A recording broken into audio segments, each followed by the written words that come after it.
The story's heartbeat is Mukoya Tsuyoshi, a 27-year-old supermarket clerk unexpectedly summoned alongside 3 students to a new world.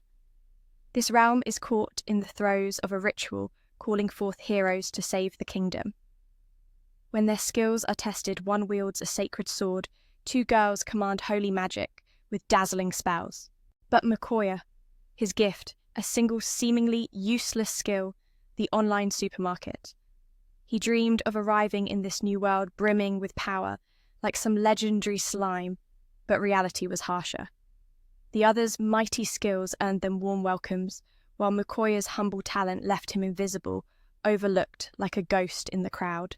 Soon the 4 stand before the king, who reveals the kingdom's plight. Tormented by a demon lord, it desperately needs heroes. Mukoya, with a resigned sigh, admits his skill is weak and craves a peaceful life instead. The other heroes sneer, and the king dismisses him with only 20 gold coins as compensation, a cold blow to a man who yearned for meaning. Surrounded by suspicious eyes, Mukoya notices his office attire marks him as an outsider. He slips into a nearby shop, swapping his suit for a humble farmer's garb, clutching the meager gold he's been given.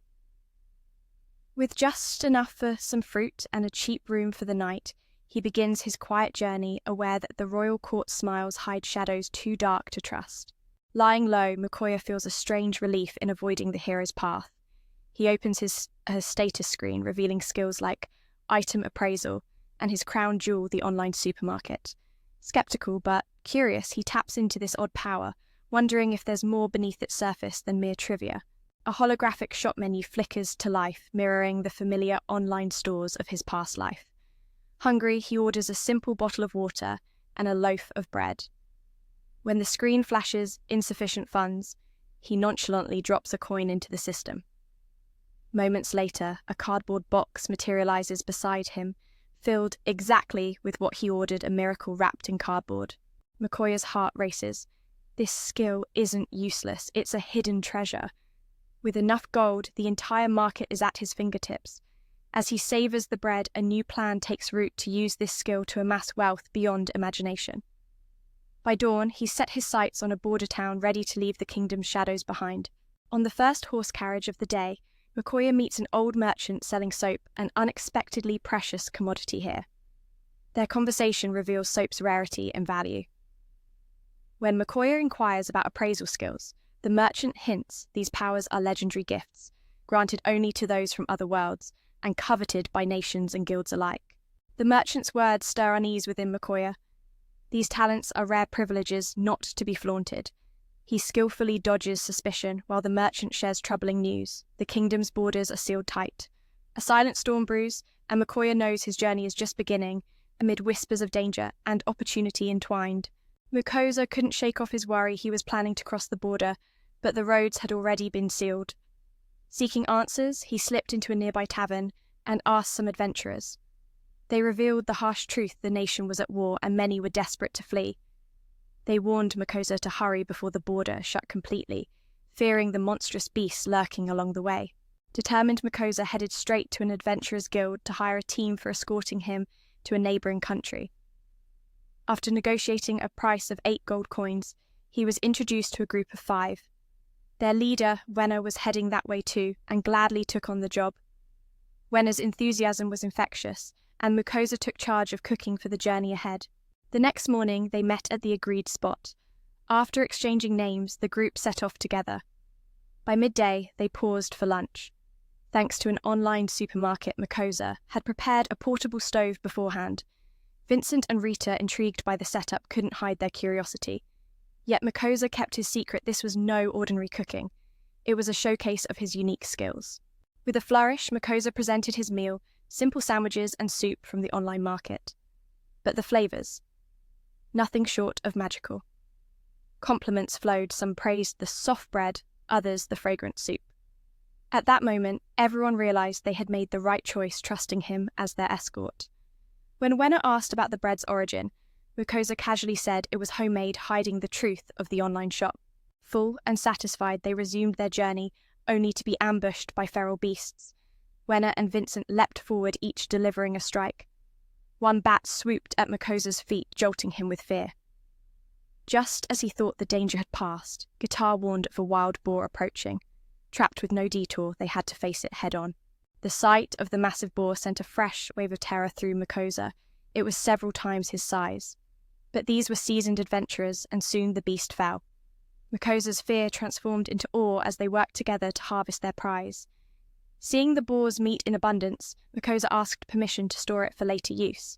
With the first day of escort duty successfully behind them, Mukosa returned to his kitchen duties. Rumor had it he planned to cook a new dish that night, sparking curiosity among the group. But feeling shy, he asked them to wait outside. He didn't want his secret haul from the online supermarket revealed just yet. Once alone, Mukosa began searing the meat, then simmered it with cabbage, carrots, and potatoes. A few slices of sausage joined the pot. When finished, he baked some bread to accompany the stew. Later, he proudly served the hearty meal. The group was hooked. One bowl after another vanished as they savoured the comforting feast. These kinds of warm meals are a rare luxury for adventurers like us, they said, feeling revitalised. Puzzled, Mukosa wondered why no stamina boosters were added, yet everyone seemed more energetic than ever. Curious, he used his appraisal skill and found their strength levels had skyrocketed. It dawned on Mukosa the goods from the online market carried hidden power. If anyone found out about this skill, he might end up locked away. Hastily, he gulped down the leftover soup to erase all traces, but unbeknownst to him, a massive wolf silently watched from behind. The next day's escort passed without incident. That evening, Mukosa returned to cooking, promising a new dish featuring boar meat. Wenna eagerly awaited the feast, and Mukosa got to work. First, he sliced the meat thinly and marinated it. Then, while waiting for the flavours to meld, he chopped cabbage essential for the ginger-grilled boar. A drizzle of oil hit the pan and the marinated meat sizzled. The aroma reached Wenna and the giant wolf lurking nearby.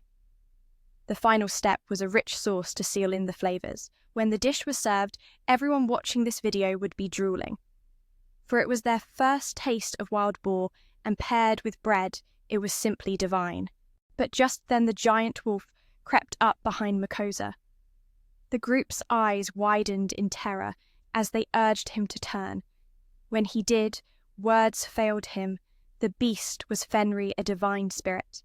It demanded the sacred dish Mukosa had just prepared. Without hesitation, Mukosa placed the plate before Fenri, who devoured it in one gulp. Apparently the wolf hadn't eaten properly in 10 days and was still craving more.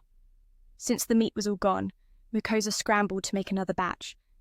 From paralysing fear to relief, Fenri devoured batch after batch within seconds. Only after the 10th did he relent praising the meal. Meanwhile, Mukosa was utterly exhausted, unable to stand. The adventurers could only watch helplessly. Fenri then revealed his wish to form a demon pact with Mukosa, touched by the meal's power. The group was stunned, but Mukosa, overwhelmed by fear, hesitated. How could he refuse a divine beast like Fenri? Yet under Fenri's imposing gaze, refusal meant certain doom. So Mukosa reluctantly agreed, sealing their pact. Fenri declared that Mukosa was now his servant, bound to care for him fully. Amused, Fenri wanted Mukosa to give him a name. The boy brainstormed playful dog names like Pagita and Ciro, which only enraged Fenri, scaring the adventurers stiff. Finally, Mukosa settled on Fen as the wolf's name, and Fenri accepted it. Their alliance sent chills through the group. They feared crossing the border with such a legendary beast. Rumour had it Fenri had once destroyed an entire nation. Even with the pact, the neighbouring country's elite wouldn't let them pass easily. Seeing Mukosa's worry, Fenri reassured him with a growl anyone who dared challenge them would become his next meal. Speaking of food, it was now noon, and Mukosa resumed cooking, knowing Fenri's appetite was legendary. The meat in their chest was running low, and the adventure was far from over. Then, without skipping a beat, he turned to hunt beasts for Mukosa. The adventurers watching couldn't help but admire Mukosa. He was the first to command a divine beast like that. Just then, Fan brought back a colossal bird and told Mukosa to prepare it for the feast. Wenna explained that this bird was a magical beast, and its beak and claws were worth a fortune. Hearing this, Mukosa asked Fan if he could keep those parts. Fan agreed right away, since all he really wanted was the meat. So the adventurers took charge of butchering the giant bird, while Mukosa prepared a dish from its meat, using the special sauce from yesterday to cook it just like pork. After grilling the meat to a perfect golden brown on both sides, he boiled the sauce and drizzled it over the meat. And just like that, the bird meat with onion soup was ready to be devoured. But the adventurers got to taste the meal first, which made Mukosa a bit annoyed. He explained it was because Fan had eaten so much already that he could only cook for him now. Soon after, Fan devoured every last bit of the bird meat without leaving a crumb. After the hearty meal, they resumed their journey toward a neighbouring country fair. Upon reaching the border, Mukosa noticed many soldiers gathered by the city gates. At this moment, Wenna said he would negotiate passage for the group. But as they approached, the guards blocked their way. The sentry claimed Fan was a dangerous magical beast who could threaten the nation. The moment Fan heard the words magical beast, his irritation flared. He scoffed, saying those puny magical beasts were not even in his league, and as long as the place didn't bother him, he wouldn't harm anyone either. Seeing Fan speak like a human, the guards' suspicion began to fade. Eventually, they agreed to let them in on the condition that Mukosa kept a close watch on Fan. Mukosa turned to Fan and warned, "You better behave, or I'll starve you." After some formalities, the group officially entered the neighbouring country. Mukosa expressed gratitude to the adventurers for escorting him safely, but Wenna revealed that news of Mukosa and Fan's arrival had already reached the ears of Count Red Hand, so Mukosa needed to stay cautious. Mukosa replied that he planned to travel far and wide, not linger here long. His goal was to explore this world to his heart's content, and with his online supermarket work hard to make plenty of money. Hearing this, the adventurers advised Mukosa to join the Merchants Guild, but to sell the precious goods hunted by Fan, he'd also need to be an adventurer. So they suggested he join both guilds at once to make things easier. Mukosa thanked them, and the whole group continued into the city. But entering required paying a hefty fee which made Mukosa's wallet ache. After some distance, Mukosa received a visit from Count Red Hand's envoy. Knowing Mukosa possessed a divine beast, his master wanted to make his acquaintance. But Mukosa wasn't keen on hobnobbing with the ruling class and flat out refused. The envoy persisted, but just then Fan appeared, scaring the envoy stiff.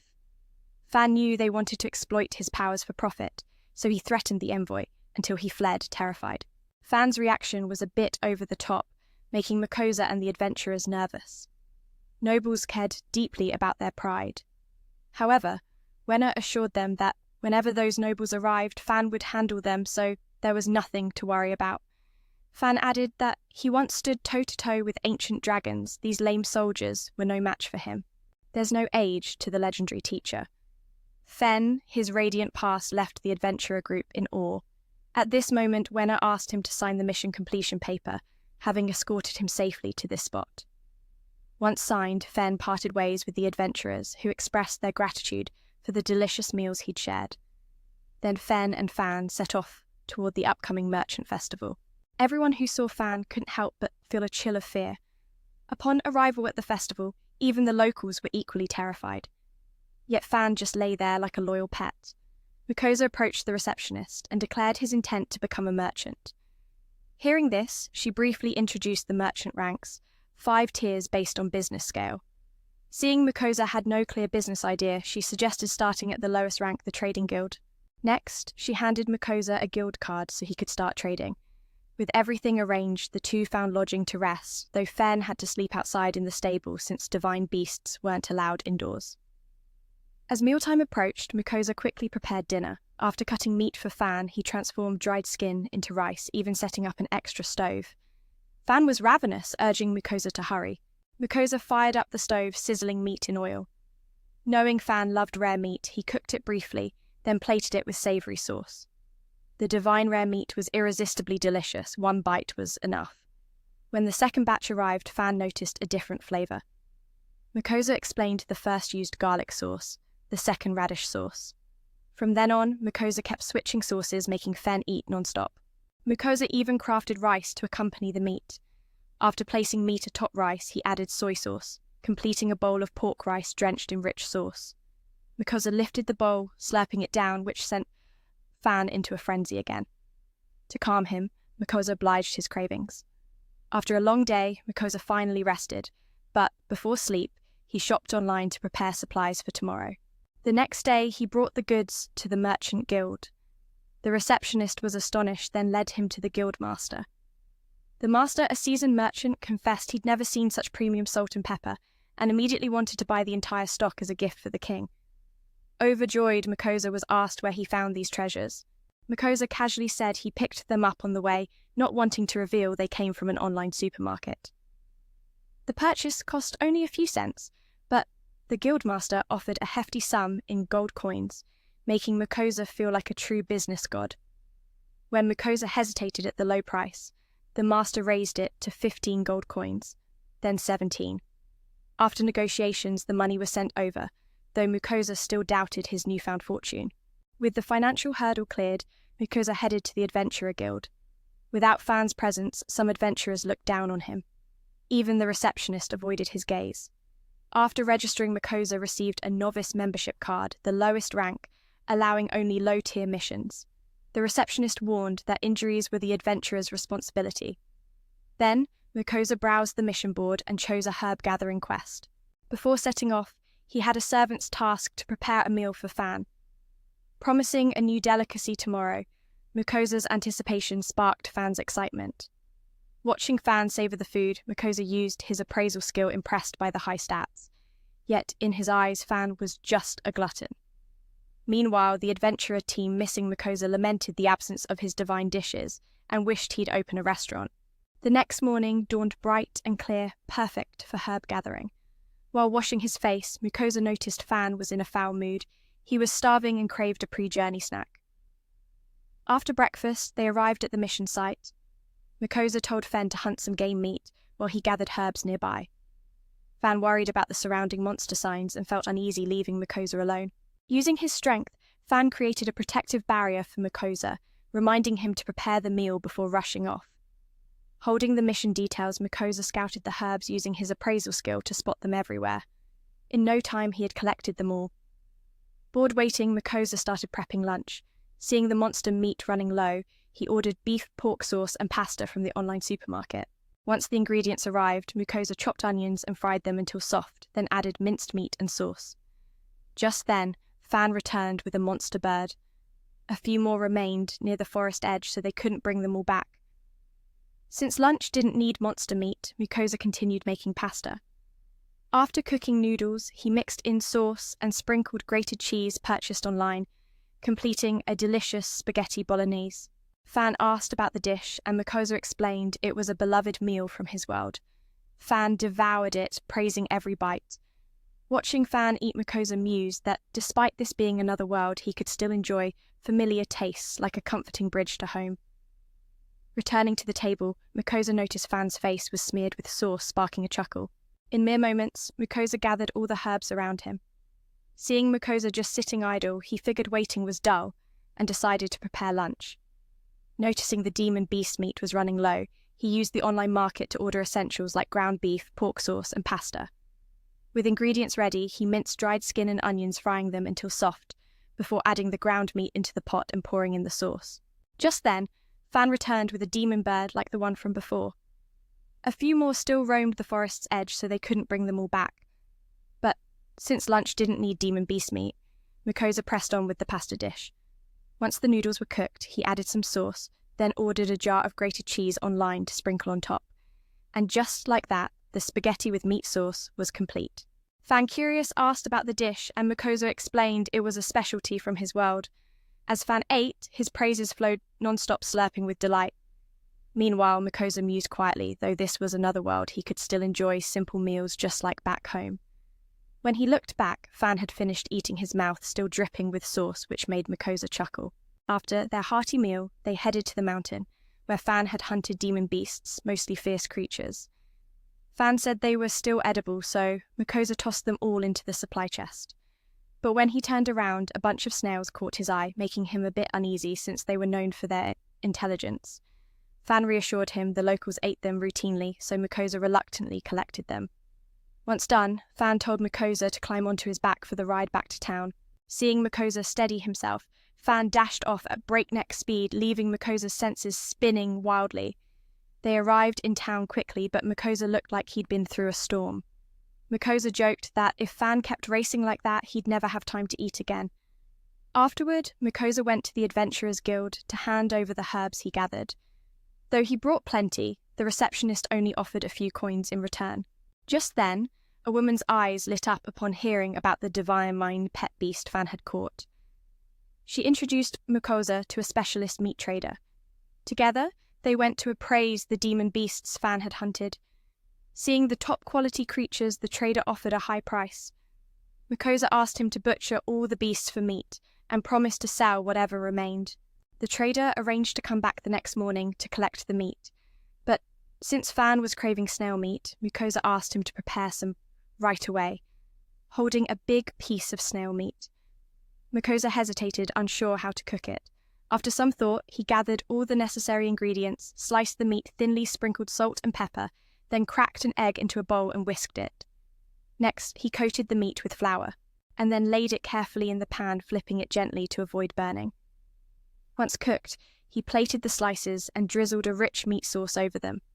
This was the birth of his pagata, a pork cutlet kissed by savoury sauce.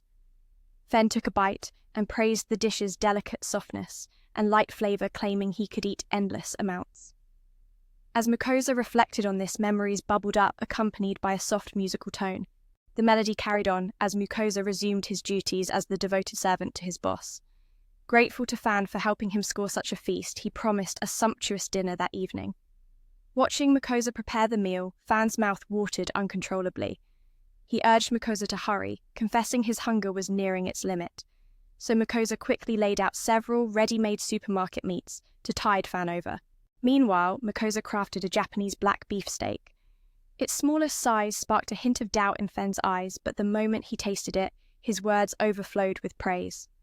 Mukosa explained the meat's exquisite quality came from cattle nurtured with utmost care. Fan was surprised Mukosa's world required animal husbandry for meat, whereas this realm teemed with magical beasts hunted endlessly, without pause. After their hearty meal, both felt fully sated. Fen admitted Mukosa's cooking made him feel as if strength surged through his veins. Mukosa, curious, used his appraisal skill and discovered all his stats had surged by 50%. Unable to sit still, Fan eagerly proposed a hunting expedition. Mukosa hesitated, worried the magical beasts might target him, but Fan cast a powerful protective barrier and dashed off. Mukosa, thinking Fan wouldn't return till dawn, decided to sleep. Meanwhile, Fan, empowered by the barrier, began sweeping through the forest.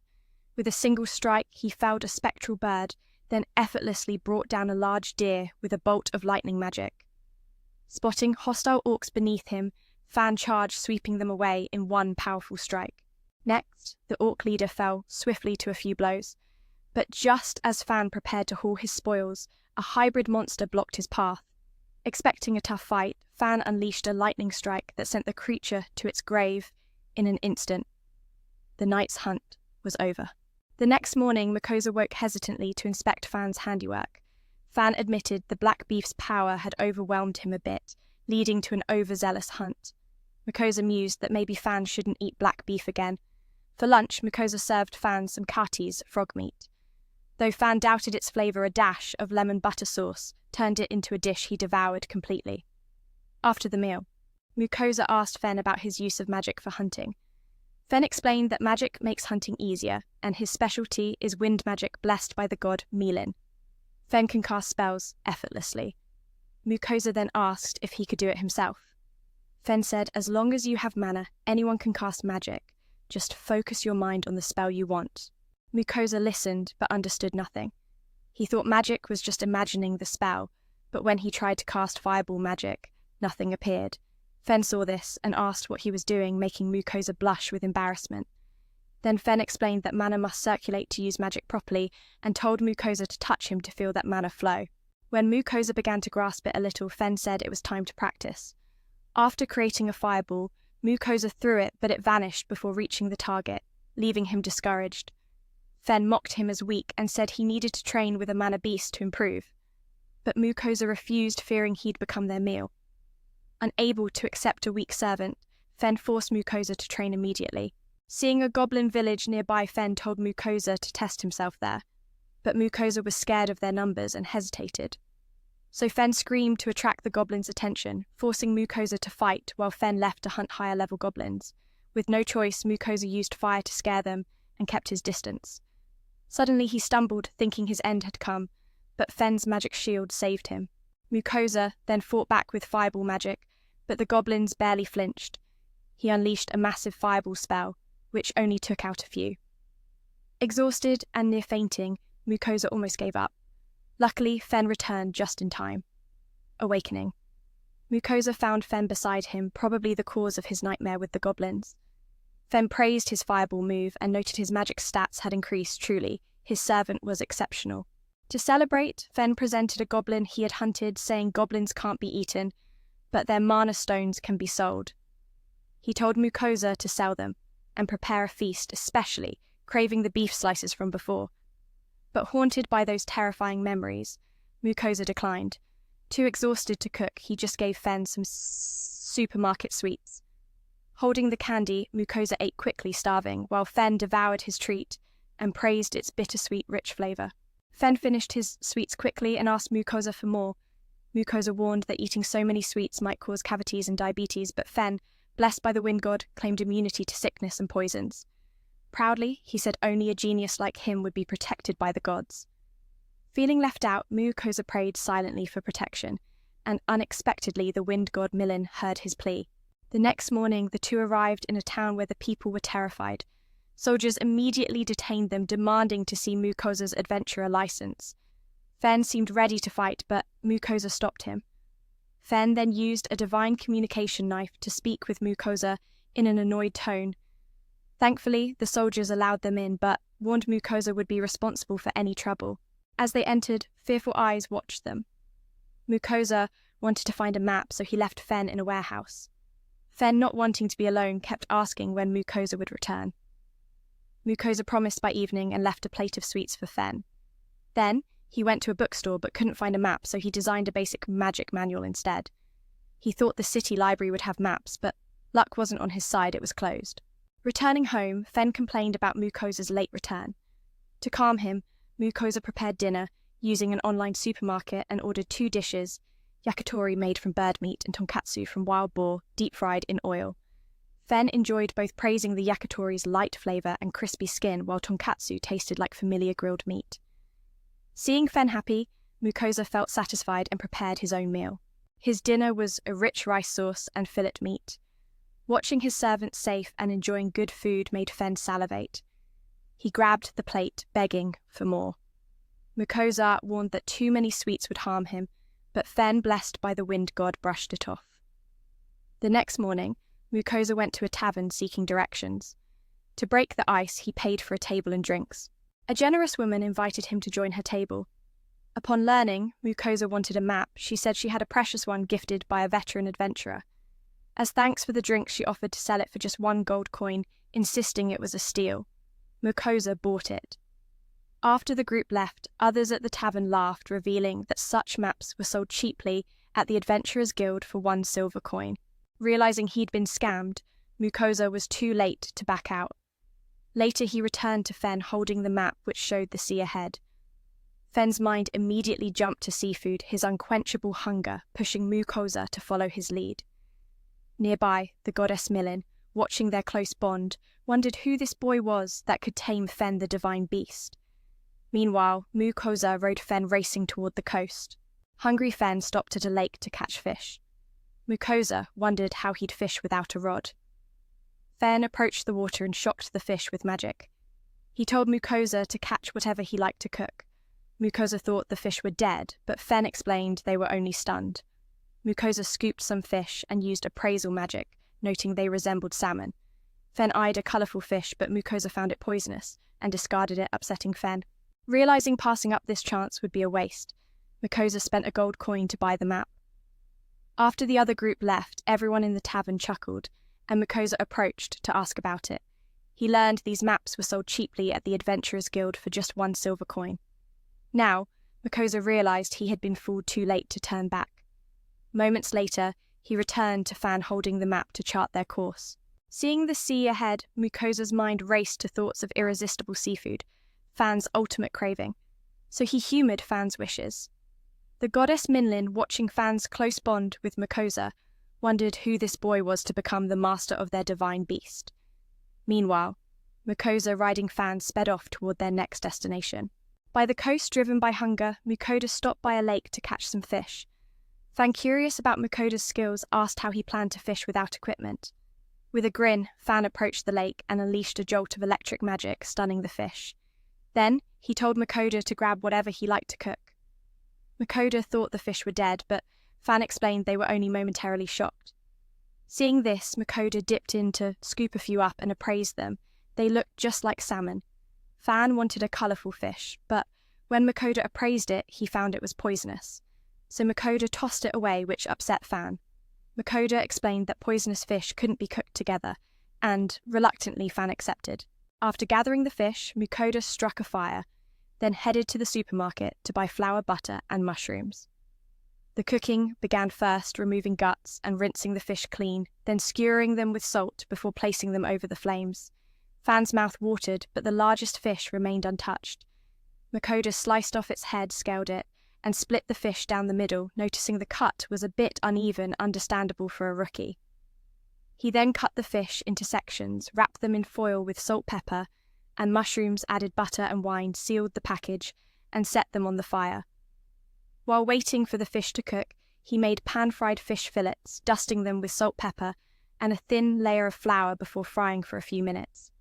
Soon, Makoto laid out a feast of fish dishes. Fan was so hungry he even ate the foil. With his hunger sated, Makoto checked his stats and saw a 20% increase. Fan chimed in, saying it was time to enter the dungeon and fight right. Makoto, gripping his sword with newfound confidence, Makoto stepped into the dungeon, though nerves gnawed at him. Fan had to jab a needle into Makoto's back to push him into battle. The first opponent was a slime, but trouble quickly arrived as Shui supported with an acid attack. Makoto, gaining confidence, used magic to defeat one slime. But when he saw the defeated slime's body absorbed by the dungeon, a chill ran down his spine. Death here meant becoming food for the dungeon itself.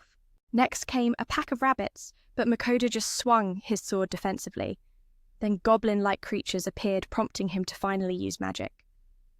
After dispatching them, Makoto wondered why, despite having a divine pet protector, monsters still dared to attack. Fan explained that inside the dungeon, all creatures automatically see him as an enemy and attack on sight. Further in, they encountered wolf-like beasts, and Makoto's fear made him retreat. But Fan's encouragement pushed him back to fight, using stone magic to slay 2 wolves. Thinking Fan would let him rest, Makoto was told he was still too weak. Fan escorted Makoto to the next floor, warning that 10 goblins awaited, but upon arrival, Makoto was shocked to see they had multiplied into a full army.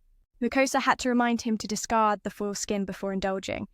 Together, they savoured the fruits of their labour with genuine delight. Makoto even brought out a can of beer to amplify the flavour sipping while enjoying the grilled fish. Watching Fan devour everything and demand more, Makoto had to pause the meal to tend to his divine beast. This grilled fish feast left them both more satisfied than ever before. Later, as Makoto tried to shake off sorrow, he accidentally stepped on a slimy creature. Fan waved it off, calling it a mere insignificant being. But when Makoto reached out and touched it, he found it soft and oddly endearing, melting his heart. Upon inspecting it, he realized this fragile creature was truly at society's lowest rung. It was hard to believe such a vulnerable life could exist here. Seeing the slim creature hungry, Makoto intended to cook a meal for it. But suddenly, the slim slithered toward a bottle and began digesting it. Fan explained these beings could consume even stones and glass. The slim then tried to swallow a pan, but Makoto stopped it just in time. It moved on to a plate, devouring it completely. Soon, it cleaned up all the trash nearby, earning Makoto's deep satisfaction. He embraced the slim warmly, and then Fen noted that this action had unintentionally sealed a contract between them. Makoto confirmed the creature's stats had risen and named it Sui, officially welcoming it into their group. The next morning, Makoto trained his magic stones, but his skill remained as weak as ever.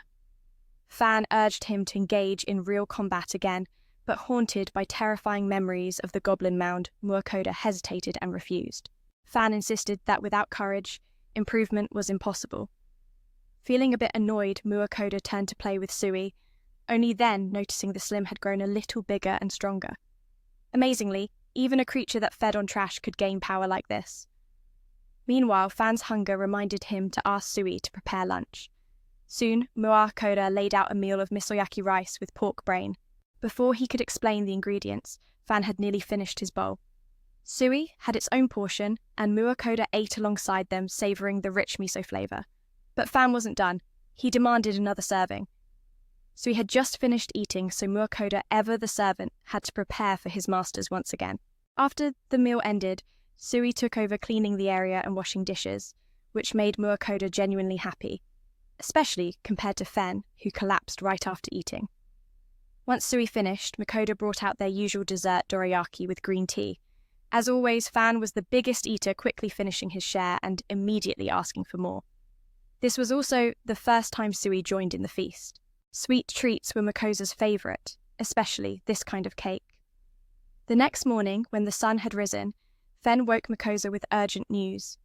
He revealed that last night he received a message from the goddess of madness herself.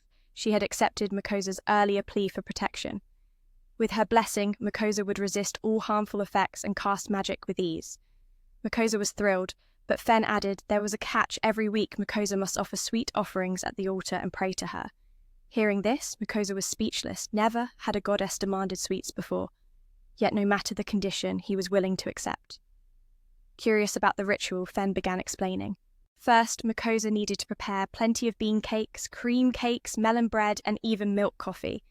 Fen chuckled, thinking this was more like tribute than a sacred offering. Still, Makosa followed through, praying earnestly. Sure enough, his body felt strengthened, and he silently thanked the goddess. Meanwhile, she was ecstatic, holding the bean cake she'd dreamed of tasting. Taking a bite, the softness and sweetness overwhelmed her. Words couldn't capture the delight. Before long, the cake was gone, and the bittersweet coffee paired perfectly with the sweets. She noticed the portions were small and tried saving some for later, but the sugary temptation was irresistible. The treats vanished in no time. Thanks to the goddess's protection, Makosa could now easily cast magic, and even his damage output increased. But the human body has limits, and exhaustion soon caught up with him. To replenish energy, he devoured more sweets and black coffee, then rested alongside Shui, waiting for Fen's return. When Fen arrived, he immediately grilled Makosa about what he ate while Fen was away. Makosa sheepishly held up a chocolate bar and explained he'd needed quick energy. Fen couldn't accept Makosa eating alone, so he demanded Makosa order some for him via online supermarket.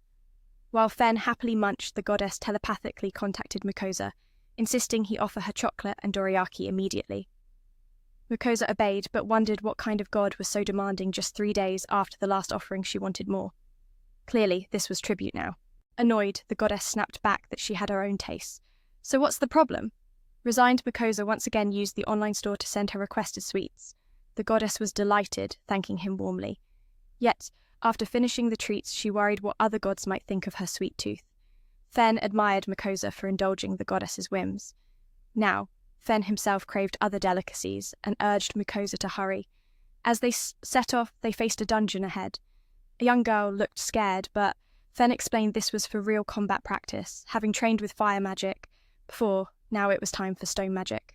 When Makosa tried to run, Fen dragged him back, fearing the dungeon would be his grave. Makosa begged for mercy, but Fen insisted courage was necessary to achieve anything. To ease his nerves, Fen cast a protective barrier, though Makosa had to handle the rest himself. Shui encouraged him, and reluctantly Makosa agreed. But first he needed to eat something to boost his strength. Seeing Makosa's lavish spread, Fen thought he was about to feast before burial. Makosa explained it was like Fen's previous stat-boosting meal. He didn't know which food helped what, so he ate it all to be safe. After devouring a variety of dishes, Makosa gave Shui a small cake, but she ended up finishing a whole box of food. Full and ready, he checked his stats. His power had risen by 20%. Fen nodded, saying it was time to enter the dungeon and fight. Grasping his sword confidently, Makosa stepped inside, but quickly got nervous. Fen had to jab him with a pressure point to push him forward. Makosa's first opponent was a slimy creature, but Shui swiftly supported him with an acid attack. Bolstered by this, Makosa cast magic and defeated the slime. Seeing the dungeon absorb the slime's remains sent chills down his spine. If he died here, he'd become a meal for the dungeon itself. Next came a group of rabbits, which Makosa only blocked with his sword swings. Then came the goblins, where he finally used magic. After clearing these, Makosa wondered aloud why, despite having divine pets, monsters still dared attack him. Fen explained that inside the dungeon, everything automatically treats him as an enemy. After moving forward, they encountered wolf-like creatures. The sight terrified Makosa, who froze and fled, but Fen encouraged him to return, so he came back and used stone magic to kill 2 wolves. Thinking Fen might cut him some slack, Makosa relaxed, but Fen said he was still too weak. So Fen escorted him to the next dungeon floor, warning 10 giant spiders awaited. Upon arrival, Makosa was shocked to see the numbers had swelled into a full army. Fearful, he tried to run, but Fen pulled him back. Fen promised to create a protective barrier to help Makosa, who would combine forces with Shui to defeat the swarm. Though terrified, Makosa saw Shui fiercely eager to fight. Fen threw them both into the dungeon's heart to up the stakes. As Makosa appeared, the bloodthirsty spiders lunged to devour him, but Fen's barrier repelled them. Shui sprayed acid to finish off the attackers, boosting Makosa's confidence. Together, they unleashed a flurry of attacks, wiping out the remaining foes. After indulging in some desserts to settle his hunger, he began to recheck his stats and noticed Makosa's power had surged by 20%. That's when Fan chimed in, saying, "At this hour, it's time to dive into the dungeon and fight Scent." With a sword gripped tight and confidence blazing in his eyes, Makosa stepped forward. But once inside the dungeon, nerves crept in. To push him forward, Fan had to prick his back with a dart, igniting the fire to face the battle ahead. Makosa's first opponent was a Slim, unfortunate enough to be met with a swift acid strike from Sui's support. Bolstered by this, Makosa's confidence soared as he wielded magic to slay the creature. But when the Slim's corpse was absorbed by the dungeon itself, a chill ran down his spine, knowing that falling here meant becoming the next feast for the Abyss. Next came a pack of rabbits, but Makosa could only manage swinging his sword to block. Then, when the goblin brew appeared, he finally tapped into his magic. Once that mess was cleared, Makosa wondered aloud he had a divine pet guarding him. So why were monsters still so bold? Fan explained that in the dungeon, all creatures see him as an enemy and charge viciously. Pressing on, Makosa encountered a pack of wolves. Fear gripped him, and he could only curl up and flee. But with some encouragement from Fan, he returned to the fight, casting stone magic to fell 2 wolves on the spot.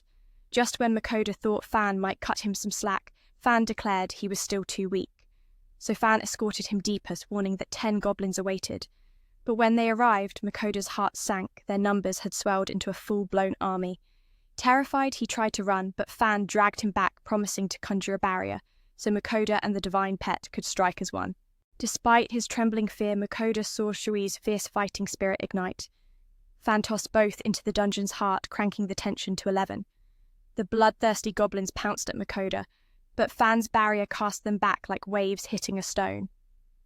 Shui unleashed acid sprays, dissolving the attackers and fueling Makosa's growing confidence. Together, they unleashed a symphony of attacks, eradicating the horde. Only then could Makosa finally exhale, still alive, but the battle was far from over. The final boss emerged a monstrous goblin queen who slammed her axe into the ground with a thunderous crack, sending Makosa's soul soaring skyward. This beast, enraged by the fall of her minions, radiated a madness that chilled the air. Initially, Makosa stood firm, but when the monster lunged, his only option was to retreat. His stone magic faltered against this foe. The goblin queen struck a devastating blow, narrowly dodged by Makosa.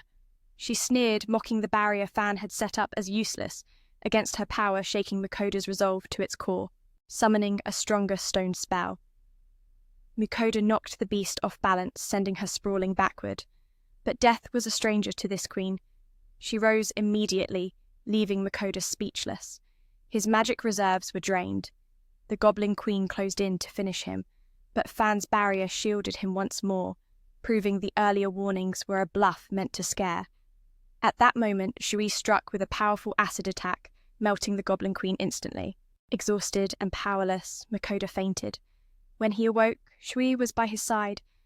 Surprised, Makosa thanked her, his heart melting at the sweet voice he'd never heard before, a stark contrast to the fierce creature she was.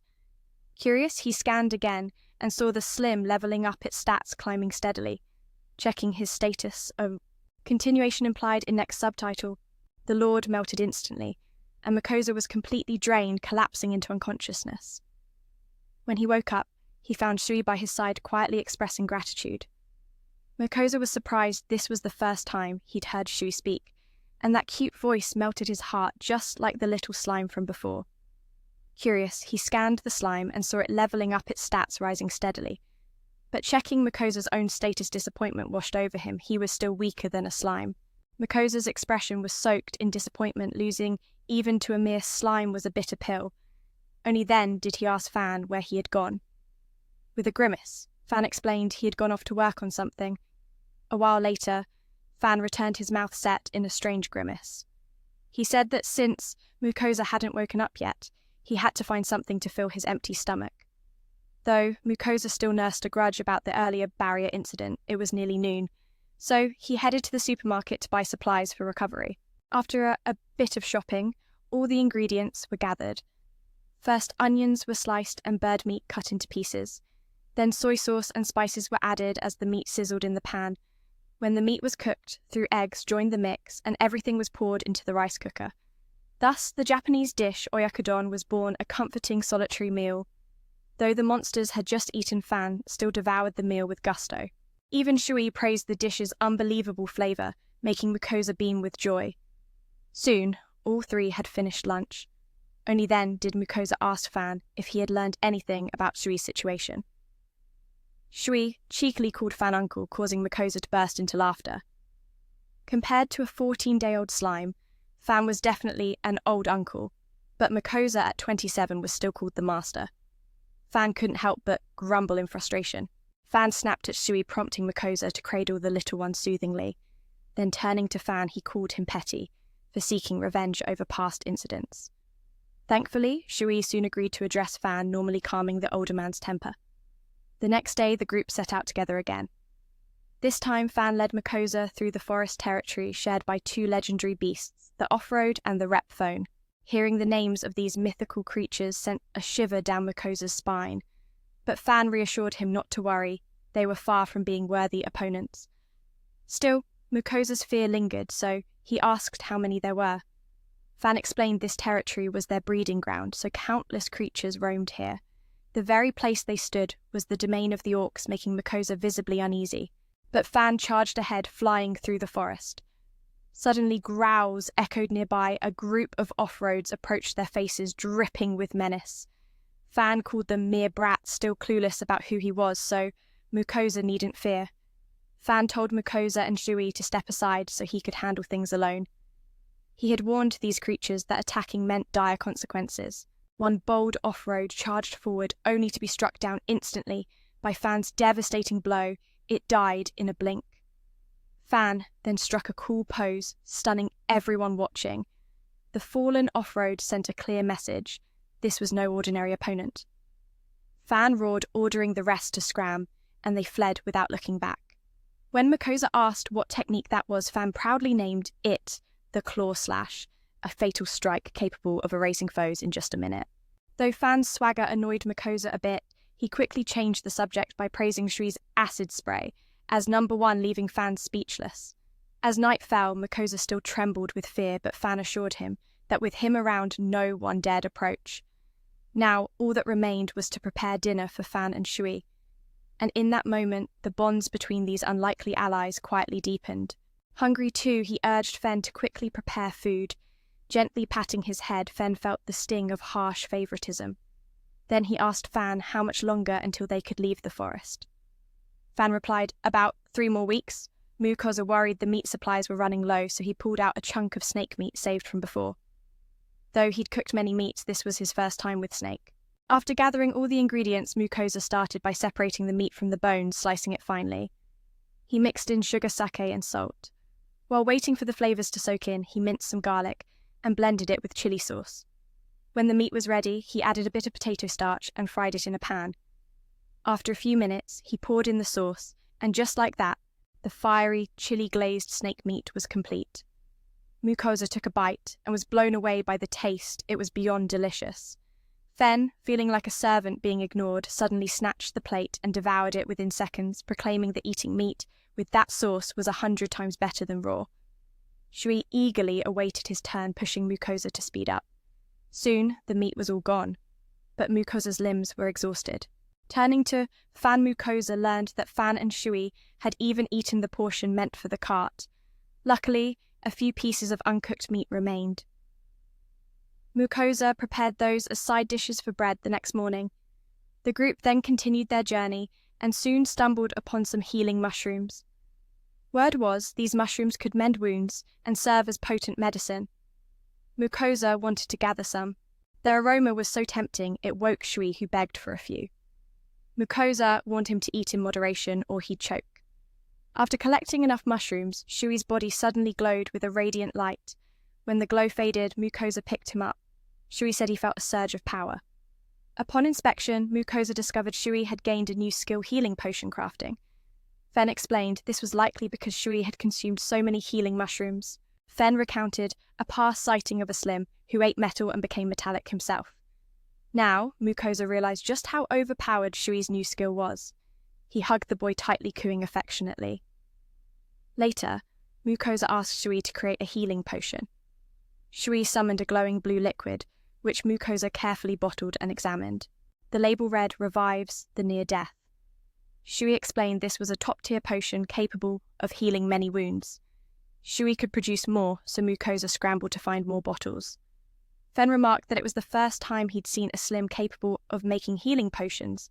Shui was truly a special individual. Seeing this, Shui was overjoyed and embraced his master. As they left the forest, the group unexpectedly encountered a talking bridphone.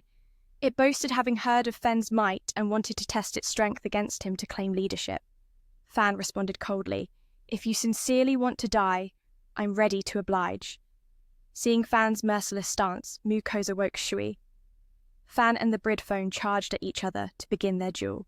Fan's powerful kick sent the bridphone flying into the air, which then shot feathers, but Fan dodged effortlessly. The bridphone attacked again, but Fan was ready to demonstrate the vast gap in their power. Waiting for the next charge, Fan summoned a swirling tornado that enveloped the bridphone, leaving it dizzy and disoriented like a malfunctioning machine. Mukosa called out, "Maybe that was a little too much." Only then did Fan stop. Approaching the nearly defeated bridphone, Fan asked if it was all right. The creature said it was no problem. It had wanted this fight and thanked Fan. Mukosa then used a healing potion on the bridphone, restoring it. The bridphone regretted not having done more, but Mukosa assured it had done well by injuring a divine beast like Fan. Overjoyed, the bridphone roared to summon its kin. Before its followers arrived, the bridphone thanked Fan for making it their leader. It gifted Mukosa a feather, promising that next time he passed through, he wouldn't be hunted. As the bridphones departed, night fell. To thank Fan for leading them safely through the forest, Mukosa decided to cook a new meat dish. First, he prepared snail meat by coating it in flour, dipping it in beaten egg, then covering it in breadcrumbs before frying it. Once cooked, he cut it into pieces, added chopped cabbage and drizzled sauce on top. Though still hot, Fan and Shui eagerly devoured it. Mukosa joined in with rice, recalling the earlier image of the snails. The delicious taste overpowered any lingering fear, and Mukosa couldn't stop eating. With Fan and Shui finishing their portions quickly, he made another batch. Truly, with Fan by his side, no amount of food was ever enough. The next morning, the group finally emerged from the forest to see the vast grasslands ahead. Mukosa checked the map and fretted over their dwindling meat supply. Suddenly, Fen dashed forward, spotting a group of bandits robbing travelers. Mukosa said that if Fen helped, tonight's feast would be on them. Without hesitation, Fen charged ahead at breakneck speed, with Shui wearing a helmet to protect Mukosa. Facing the bandits, Fen let out a deafening roar that shattered the silence and stunned them. One by one, the bandits dropped their weapons and surrendered. The merchants and adventurers gratefully thanked Mukosa. Learning Fen was his companion, they admired him deeply. Mukosa asked for directions and discovered they were headed to Carolina City in the Leo Kingdom. Unfamiliar with the roads, Mukosa offered to travel with them, and they gladly accepted. The group set off with the former bandits in tow. Meanwhile, the adventurers whispered rumors that Fen was just a giant wolf, not a divine beast. Hearing this, Mukosa grew concerned. How had news of him and Fen spread so far? He feared that revealing his origins from another world and his extraordinary skills might make him a target for nations hunting such power. All Mukosa could do was hope no trouble would come their way. As night fell, the group rested. Fan reminded Mukosa of their earlier promise, prompting him to find a secluded spot to prepare the pet's meal. With meat running low, Mukosa made sure to use every last piece. He seasoned and chopped the meat, marinated it in soy sauce and sake, then coated it with flour and fried it until golden and crispy. The crispy karaage was finished. Shui praised its crunch and unique flavour, while Fen greedily slurped it up, the aroma still lingering in the air. Nearby, adventurers caught the scent and caught Mukosa and his pets in the act of feasting. Seeing their hungry eyes, Mukosa invited them to join. They all marvelled at tasting such delicious fried meat for the first time. In the end, Chef Mukosa earned their admiration. The meal was a perfect ending to their day. If you've ever felt powerless or alone, take a breath and remember sometimes a shared meal and companionship can heal wounds deeper than any magic. And if you've walked a path like Mukosa's, ask yourself, would you fight to protect those bonds or let fear consume you? Thanks for sharing this heartfelt journey with me. No time to rest, serving the customers was relentless. Then, Fan demanded more meat, but Moko explained the chest was completely empty. To thank Moko, the adventurer group promised to guard him that night. They even threatened some thieves nearby to keep their shady plans at bay. The next morning, Moko and the merchant finally reached Carolina City after handing the thieves over to the soldiers. After that, Moko bid farewell to the merchant and set out with the adventurer group to visit nearby guilds, hoping to find a mission. A whole month had passed without a single quest, but the receptionist told him he no longer qualified as an adventurer. Reflecting on his month-long wandering, Moko realized he truly hadn't done any missions. So he asked her to register again and to add little Sui to the team roster, which puzzled the receptionist. The others nearby scoffed, mocking the idea of sending Slim on missions, but Moko didn't care, only he knew the true strength and charm of Sui. Leaving the guild, he headed to the magical beast item shop as a replacement for the adventurer group. Curious about what he planned to sell, but before he could rest, the goddess Lilian Dang demanded her usual offerings. To secure her protection, Moko shopped online for sweets. After the offerings arrived, the goddess was delighted, and only then could Moko finally rest easy. The next morning, he returned to the guild and picked a mission to level up. A high-level quest called Goblin Mound Extermination caught Fan's attention immediately. He urged Moko to accept it, craving a quick level up so they could soon feast on seafood by the sea. But haunted by terrifying goblin memories, Moko refused outright. Faced with Fan's relentless insistence, Moko sought Sui's opinion. Knowing Sui loved spitting acid, Fan cleverly suggested sending the boy to fight goblins. Excited Sui eagerly unleashed his acid barrage on the goblins and agreed without hesitation. Pressured by his two pets' wishes, Moko reluctantly accepted the Goblin Mound Extermination mission, and the group set off together. After a short journey, they encountered 3 lively goblins causing chaos. Before Moko could even act, Sui's acid blast knocked them all out cold. To prove they'd completed the mission, Moko carefully collected their ears. Despite having butchered many magical beasts, Moko still cried his heart fragile and tender. Just then, a horde of baby goblins charged in, but as usual, Sui's acid spit sent each one crashing down. Makoda hadn't even started training when Shui unleashed a barrage, knocking out 3 monsters instantly. To prove the mission was complete, Makoda had to collect their ears. Though many magical beasts were gutted, Makoda still cried scared and fragile like a true rookie. Just then, a pack of baby goblins rushed in, but as usual, Shui's acid spray made short work of them all. After clearing the area, Fan announced ahead lay an entire goblin village. Makoda wanted to turn back, but Shui's adorable pleading forced him to continue. The entire goblin village was mercilessly wiped out by Shui's acid, and Makoda had to summon all his courage to harvest their ears. After the carnage, Makoda faced the grim task of disposing of the goblin corpses, lest the dungeon's monsters treat the area as a buffet. Fan asked Shui to spray acid to dissolve the bodies. Hearing this, Shui surprised Makoda by morphing into a giant form. Makoda appraised and saw his stats had risen slightly. Shui explained it could change size at will, even split into thousands like some orphaned boy. In moments, the goblin corpses were cleaned by the slime group. Even Fan admitted this was the first time he'd seen such a dominant slime. Shui said it was hungry, so Mukoda prepared lunch for everyone. Exhausted, Mukoda suggested they all eat cake. Seeing this, Fan urged Mukoda to hurry and clean up, telling him to eat whatever was ready, leaving Mukoda both tired and amused. Mukoda hadn't even started the day's work when Shui's acid barrage put 3 monsters out cold. To prove the mission was done, Mukoda had to collect their ears. Though he'd gutted many magical beasts, tears still welled in his eyes, afraid and vulnerable like a rookie. Suddenly, a horde of baby goblins charged, but, as usual, Shui's acid spray flattened them all. After clearing the path, Fan announced a whole goblin village ahead. Mukoda wanted to retreat, but Shui's cute begging forced him forward. The entire goblin village was annihilated by Shui's acid, without mercy. Mukoda had to muster all his courage to harvest their ears. After the massacre, Mukoda had to deal with the goblin carcasses, as leaving them would attract dungeon monsters for a feast. Fan ordered Shui to dissolve the bodies with acid. Hearing this, Shui suddenly grew huge, impressing Mukoda. He appraised and saw a slight increase in stats. Shui explained it could change size at will and even create thousands of clones, much like some orphan boy. In moments, the slime group cleaned the goblin remains. Even Fan admitted this was the first time he'd seen such a powerful slime. Shui said it was hungry, so Mukoda prepared lunch for everyone. Feeling tired, Mukoda suggested they eat cake together. Seeing this, Fan urged Mukoda to hurry and clean up, telling him to eat whatever was ready, leaving Mukoda both exhausted and amused.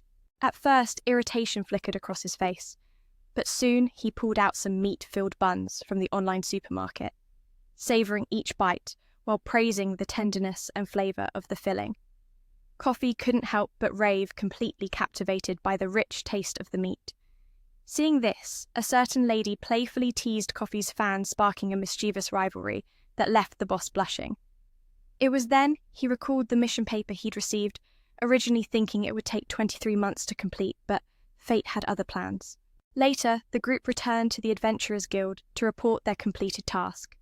The mountain of goblin ears was enough to spook the receptionists, but recognizing the incredible strength of the Makuda team, the receptionist announced that the guildmaster requested a meeting with Sui. Inside the room, they met the guildmaster William, who marveled at Fen's overwhelming power, explaining that's why Sui had so effortlessly crushed the goblin nest. Yet Sui modestly said it was just a flick of his hand that caused the monsters to vanish, surprising William. The guildmaster then revealed he had just received a royal letter granting Sui freedom to travel anywhere in the kingdom, without harassment, on the condition that in emergencies Sui would lend his aid. They believed that, with Fan present, no other nations would dare cause trouble. Overjoyed at his newfound freedom, Sui was then told William could use his authority to upgrade Sui's rank from novice to C-class. Sui was surprised by this unexpected promotion, but William explained there was a simple condition. Sui responded that he only wanted a rank upgrade to facilitate long adventures, not to become a professional adventurer. William said that completing a few ANS rank missions would suffice, and with no objections, Sui agreed to keep the guildmaster happy. Before William left, Sui sold him several rare items monsters' remains from Sui's previous hunts. Seeing the pile of magical beasts, corpses, the guildmaster was impressed, but lamented he couldn't afford the 2 most expensive ones, the Chimera and the Otarus. He explained these rare beasts were incredibly costly, so Sui wisely stored them safely. Sui couldn't believe their value was so high, but William said just the S-rank beasts alone were dangerous enough to command such prices. William added that this was the first time the guild had gotten to butcher such creatures, so everyone was excited. The guildmaster asked Sui to return the next day to collect payment and receive his C-class adventurer card. That evening, Sui cooked for his bosses. Tired of oily food, he decided to prepare something new. First, he boiled bird meat with sake and salt, then thinly sliced cucumbers and tomatoes. After cooking, he shredded the meat and drizzled it with sesame oil. Alone, it was a tough job, so Sui wanted to help. After finishing the bird meat dish, Sui also made green pepper chicken stir-fry, marinating the meat with spices, slicing bell peppers, then frying everything together. Sui even bought beer to pair with the meal for the bosses. As they ate, the bosses raved, saying the meat with sesame oil was insanely delicious. Sui joked that only Japanese companies could produce such divine ingredients. When Sui checked, he realized he hadn't cooked rice, so he cleverly sandwiched the meat between slices of bread as a substitute. After the meal, Sui cleaned up and prepared a sleeping spot for Fan, who had always slept outdoors before. The storage room was cramped and filled with straw, so Sui fetched a mattress. After Fan lay down, Sui asked if it was comfortable, but Fan was already fast asleep, snoring loudly. At dawn, Sui headed back to the guild and received the silver card along with several bags of gold payment for defeating the goblins, including the bounty and mission rewards. Sui earned nearly 2,000 gold coins. The guildmaster remarked this was the largest sum ever paid since the guild's founding. Sui thought, more money sure feels good, but worried if bandits knew about this treasure. He resolved to keep the gold's location secret at all costs. The guildmaster then assigned Sui to hunt down metal-skinned lizards and wild bulls, dangerous creatures no one else dared face. The lizards had impenetrable armor, and the bulls roamed in herds on the plains. Upon hearing bulls, both bosses and Shui immediately thought of beef, getting so excited they ignored the rest of the guildmaster's briefing. Leaving, the guild Sui visited the merchant from before. Now, a wealthy man Sui wanted a fancy leather bag. Browsing the selection, he was unsure which to pick, so he brought Sui to choose for him. After careful consideration, Sui picked a spacious brown bag, declaring it the best choice. Sui also designed a new belt, a snakeskin wallet, and finally, new shoes to ease his aching feet. Truly living the life of a big spender, Sui didn't blink at the price, paying all in gold. The shop owner, grateful for Sui's past rescue and generous feast, waived the charges. Suddenly, recalling something, he quietly asked if Sui still had the snake beast's skin. Sui replied he sold it to the Adventurers Guild. Though disappointed, the merchant understood since the skin was popular. Sui promised to bring rare items to the merchant in the future. The mention of the snake inspired Fan to suggest crispy fried snake meat. Sui thought that to keep his strength for upcoming missions, they needed a feast of fried meat. With plenty of snake meat on hand, Sui vowed not to let Fan down. He sold it to the Adventurers Guild. Hearing this, the shop owner felt a pang of regret since his product was beloved by many. But since it was already sold, there was nothing he could do. Before leaving, our hero promised the owner that if he ever hunted a rare item, he'd surely save it for him. The mention of snakes stirred Coffee's Fan to suggest a crispy fried snake dish, even buying dried skin for stamina. To prepare for the upcoming mission, they all agreed to feast on a grand meal of crispy fried snake meat. Marinating the meat with sauce and salt, he set the pan to fry. Minutes later, he lifted the crispy, sweet-smelling pieces, tasting them himself. Coffee and Sui couldn't resist the aroma any longer, urging the chef to hurry. As soon as the plate hit the table, the two bosses devoured every bite within minutes. With so much snake meat, he kept frying batch after batch until even Coffee's Fan couldn't eat another bite. Then he knew victory was his. When the two bosses finally fell asleep, he pulled out some beer and began finishing off the leftovers, savouring crispy meat under the moonlight, feeling like a true tycoon. The next morning, the group arrived at the mountain where the iron-scaled lizard lived. Coffee's Fan instantly recognized the area, knowing which path to take. Spotting a cave ahead, Mukogan wanted to dismount, but Coffee's Fan charged straight inside without hesitation. After a careful look, they spotted an iron-scaled lizard, but its scales shimmered with a metallic sheen, signs of evolution. Coffee's Fan explained that this evolution likely boosted its magic resistance, halving damage from spells. Moltra, hearing this, doubted Coffee's Fan could handle it. Feeling underestimated, he conjured a powerful spell designed to stun and paralyze the lizard, claiming even high magic resistance couldn't withstand such force. Watching the lizard perish so tragically, Mukogan couldn't help but feel a pang of sorrow. The lizard's death was a harsh reminder of the brutal world they inhabited. Later that afternoon, he returned to the guild to report the mission, holding the lizard in hand. Everyone admired his feat, only he and the two bosses could achieve such a feat. They confirmed the lizard was a rare specimen with evolved scales, and he'd also discovered a vein of mitronor, a precious metal, sought after by all the lords. Both the lizard and the ore would be presented to the king.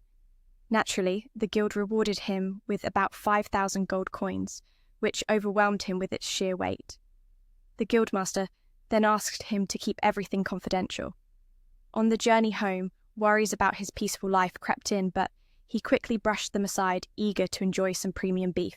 Holding the cut of beef, he sliced it thinly, seasoning with salt and pepper before grilling it in a pan.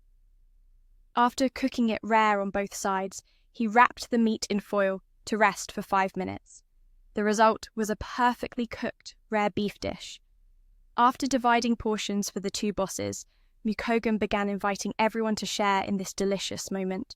Mukogam planned to gather some hides, but when Fan insisted on making armor, Mukogam's pride took a hit.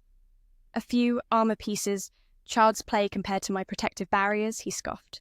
Finding the task of hunting lizards too easy, Mukogam decided to escort Fan outside to finish the mission by slaying the bison. Upon reaching the grasslands, they encountered a herd of bison. Mukogam told Fan to take charge while he and Shui hid nearby. But when Fan charged solo into the fray, Shui abandoned Mukogam to follow, intrigued. Crawling closer, Fan watched the clash between two bosses. In a single move, Fan defeated the bison, clearing the field. The two bosses proudly flaunted their victory, but Mukogam grew uneasy, wondering if Dung's inventory could hold so many bison hides. Together, they gathered the bounty for Mukogam to store.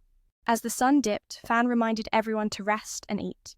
He unveiled meat sandwiches crafted from last night's pork cutlets. Mukogam mused, enjoying the cool, open air. It felt like a perfect picnic. Seeing Fan sip Pepsi piqued Shui's curiosity, who quickly finished the soft drink. Fen too grew curious, so Fan offered him a taste. As Fan savoured the fizzy drink, he praised its tingly magic on his tongue, marvelling, "What kind of potion is this?" After finishing a bottle, Fen's voice echoed clearly, almost human-like. The sight of the divine beasts behaving like playful kids was both amusing and heartwarming. That evening, Fan returned to the guild to report the mission, proudly holding the iron-scaled lizard. Everyone admired Mukogam's feat. Only Fan and his two bosses could have pulled this off. They declared this lizard a rare specimen, its evolved scales a treasure. Plus, Fan had discovered a mine of mithril ore, a coveted metal sought by lords everywhere. Fan, always the observant one when it came to mythical beasts, couldn't help but chuckle at how Makosa acted. That evening, Makosa returned to the guild, his hands clutching a rare lizard that instantly earned the awe of everyone present. Truly only he and the two bosses could pull off such a feat. They said this lizard was a rare specimen. Its scales evolved beyond the ordinary. On top of that, Makosa had discovered a vein of mithril, a precious metal fiercely sought by the lords. Both the lizard and the mithril vein would be offered to the king. Naturally, they promised Makosa a hefty reward of 5,000 gold coins for this find. Hearing this, Makosa was overwhelmed, joking that so much money could crush him. The guild leader then entrusted him with keeping these matters secret. On the way home, Makosa's mind wrestled with worries about his peaceful life ahead. Though concern gnawed at him, Makosa pushed it aside to savour a premium cut of beef in his hands. He sliced the meat into thin strips, sprinkled salt and pepper, then laid it on the griddle. After both sides were seared rare, he wrapped it in foil for 5 minutes. The result: a perfectly cooked, rare steak, the kind that could make any feast legendary. After sharing portions with the two bosses, Makosa began inviting everyone to eat. The moment the first bite touched their tongues, the taste was irresistible, gone in no time. By the second, helping Makosa even added a touch of garlic sauce, turning the steak into something transcendent. Truly, with sauce like that, no amount of beef is ever enough. Once satisfied, Fan remarked jokingly that he'd probably never be able to eat raw meat again, because Makosa's cooking was on an entirely different level. Shui chimed in, confessing how much he loved it. Makosa felt incredibly lucky both had helped him so much since arriving here. Determined to repay them, he vowed to cook many more meals for them. When all was done, he planned to hit the sack, but first he had to offer sacrifices to the goddess. Thankfully, Fan reminded him. Otherwise, he might have forgotten. After selecting a variety of sweets crafted by Nylon, the ritual was ready. As the meal unfolded, each bite carried layers of emotion: hope, gratitude, and the quiet promise of better days. Makosa wasn't just feeding his friends. He was weaving bonds stronger than steel. The night wrapped in warmth, the goddess's blessing lingering softly in the air. In moments like these, the ordinary world fades and the magic within friendship shines brightest. Fan shared with a laugh that after tasting Makosa's cooking raw meat, would never measure up again. Shui's smile was genuine, his affection for Makosa's efforts clear. Makosa, blessed by their camaraderie, decided to pour his heart into every dish he made, honouring the bonds that had saved him. As the day closed, he prepared to rest his spirit lighter, ready to face tomorrow's challenges with renewed strength. The goddess's gifts and his friend's faith were his guiding lights. But as I was about to receive the blessing, I was suddenly caught red-handed by my comrades. The goddesses sent their greetings to the place where I bought coca and called Nylin a grumpy goddess. How could a girl always go off on her own without inviting anyone? At that moment, Nylin explained she protected Makosa, so that's why he offered the tribute to her. Hearing this, the goddesses demanded to protect Makosa themselves, so he wouldn't get shortchanged. They said Nylin was stingy and only granted me a weak protection, but they would give me an overwhelmingly powerful one I'd never seen before. Seeing Nylin getting ganged up on by the other goddesses, I told them one protection was more than enough for me. But Makosa wasn't done yet. Before I could finish, the earth and fire goddesses bestowed their protection upon me. Only the water goddess Zuka was shy and hadn't spoken yet. Zuka felt she might be the only one not receiving a tribute, which made her sad. When the goddesses saw her crying, they insisted Makosa cheer her up somehow. Feeling awkward and clueless, I was about to figure out what to do when Shui suddenly asked if I needed help. Out of nowhere, I had already ramped up my efforts, so I asked the water goddess to grant her protection too. Seeing this, Zuka stopped crying and agreed to bless Shui. The other goddesses sighed in relief. But when they realized this protection was the strongest Zuka had ever given to a human, all three were speechless. They joked that if things kept going like this, the creator god might come down hard on us. Zuka explained that, since everyone else was freely giving out blessings, she couldn't fall behind.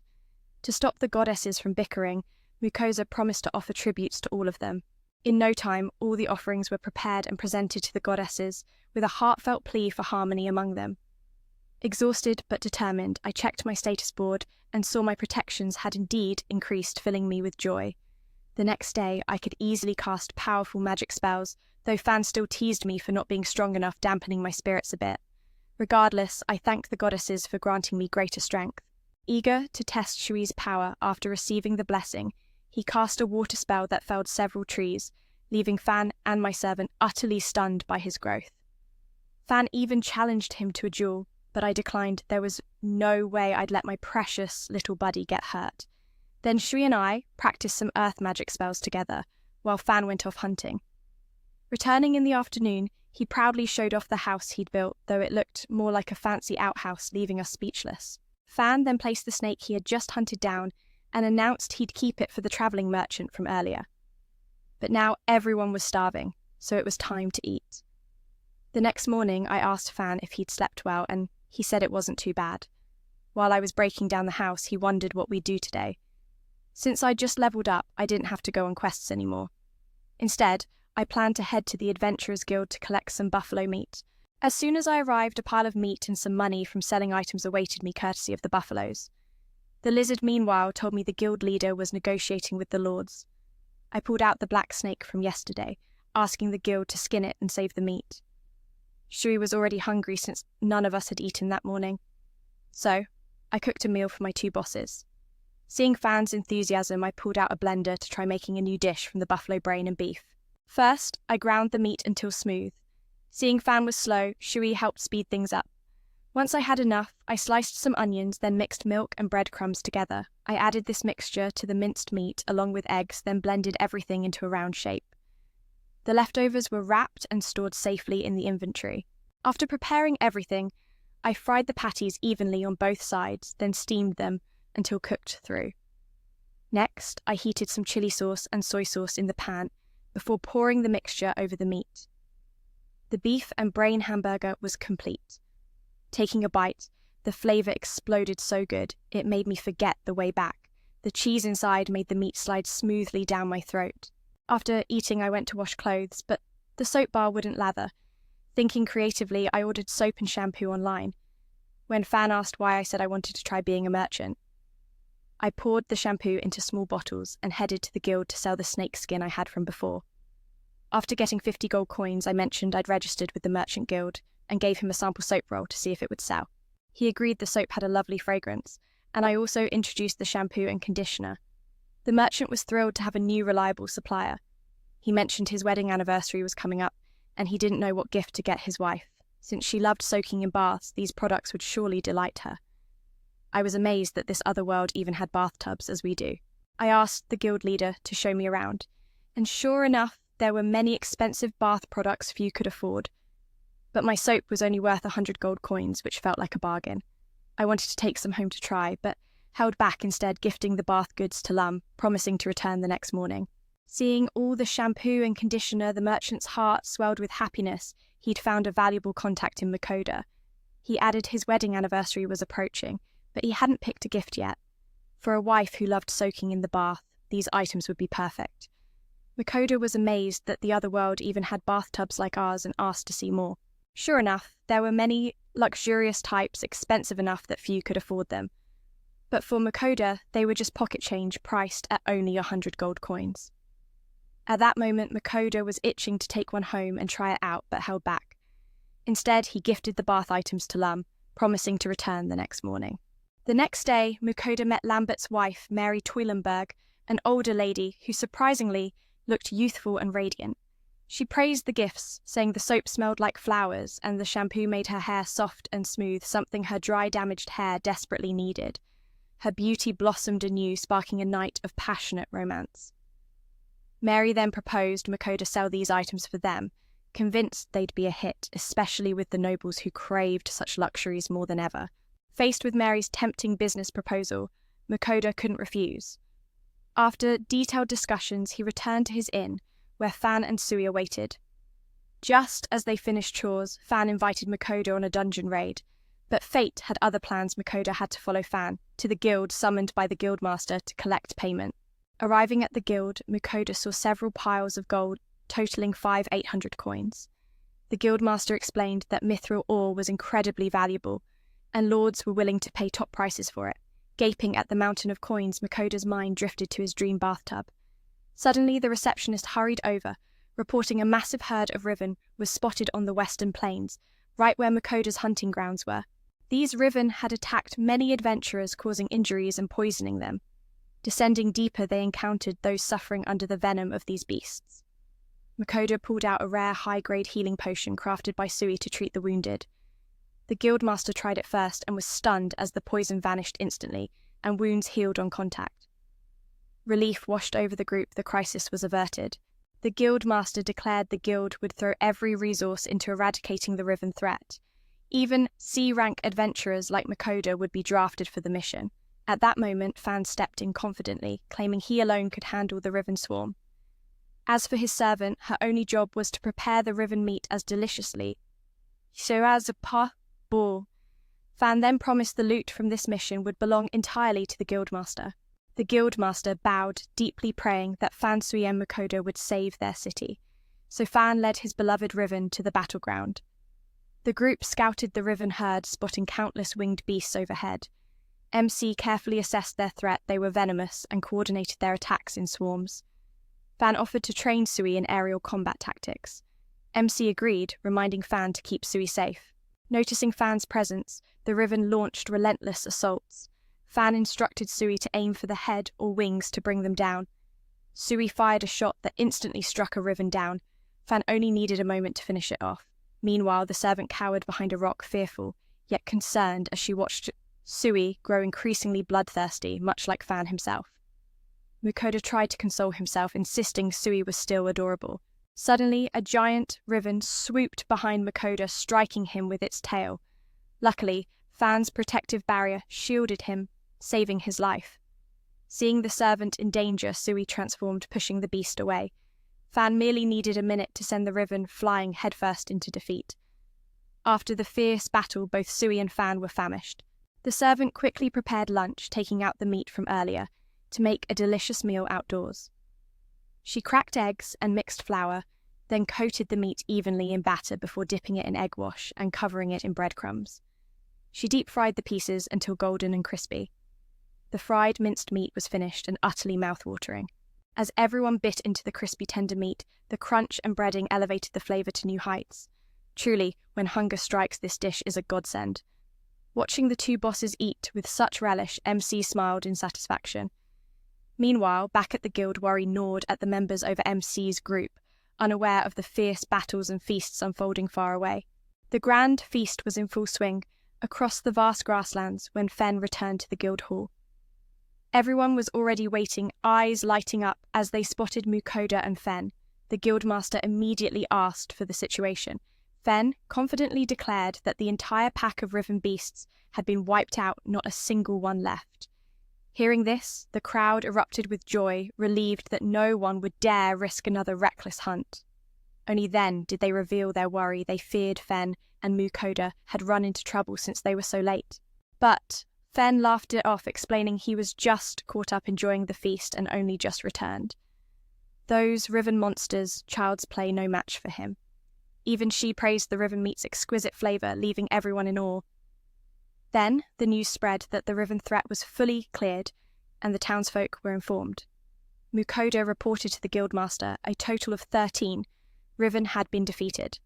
They added that the price for their materials would be sky-high too pricey to buy all, so they only intended to purchase half the ingredients, to which Mukoda agreed, then headed back to their inn.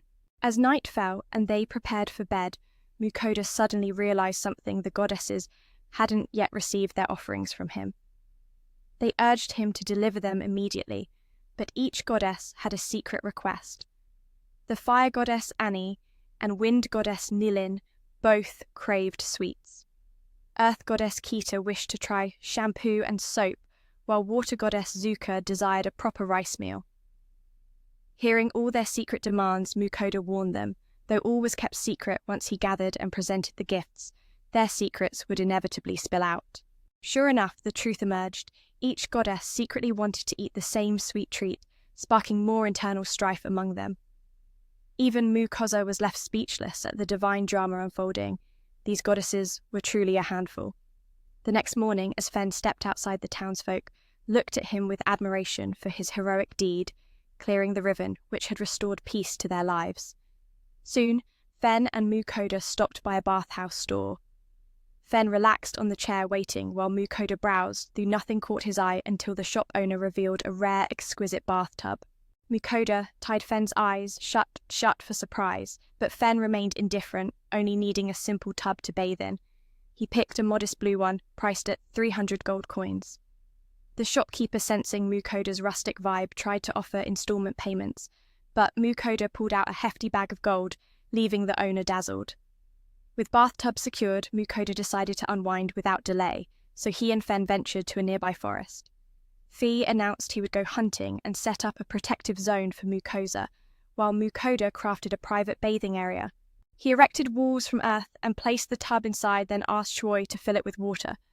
Mukoda used fire to warm it, creating a hot spring atmosphere. Before stepping in, both Mukoda and Shui bathed to wash away dirt. Now they could fully indulge in this unprecedented pleasure. Seeing Shui's enthusiasm for the bath, Mukoda wanted Fen to experience it too. Later, he prepared a lavish lunch using riven meat, as Fee had said it was delicious. First, he sliced onions and thinly cut the meat, then simmered it with soy sauce, sugar, and wine. Next, he tossed in onions and meat, stirring until a scum formed on top, which he carefully skimmed off. Finally, he served it over rice. The special riven meat bowl was complete. While waiting for Fen, Mukoda crafted a stew. He chopped carrots, onions, and potatoes, then cut slightly larger meat pieces. After seasoning with salt and pepper, he heated a pot to melt butter and seared the meat. He lightly charred the vegetables, then combined everything with a secret sauce to simmer. Soon, the riven stew was ready. Just as Mukoda tasted it, Fen arrived carrying an enormous lizard.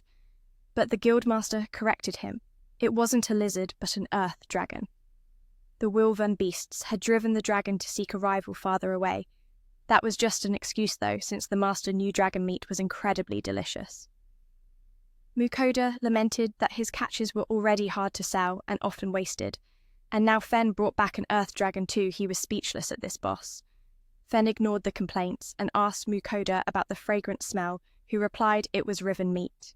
Fen immediately wanted to devour it, but Mukoda said he had to bathe first as he was too filthy a first ever scolding for being dirty, which embarrassed Fen. To clean Fen thoroughly, Mukoda ordered some pet care supplies from an online supermarket. Before bathing, he untangled Fen's matted fur, which annoyed Fen somewhat since Mukoda wasn't skilled at it yet. Still, Fen accepted his pet status and allowed Mukoda to bathe him. Realizing Fen's size made washing slow Mukoda had Joy transform into a water hose to speed things up. With that, Fen was drenched in moments. Fen then enjoyed the dedicated care from Joy and Mukoda, but the bliss was short-lived. Mukosa insisted on washing Fen's face. A divine beast being washed by humans, Mukosa's dignity took a hit. Thankfully, Fen eventually accepted completing the bath.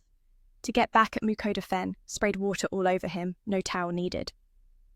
After drying Fen, Mukoda admired how handsome his beast looked, but Fen's only concern was food. Mukoda reheated the stew and served it with rice. Fen eyed the dish suspiciously before taking a bite. Fen immediately praised the riven stew as unbelievably delicious. Joy commented the sweet and sour flavour perfectly matched the stew.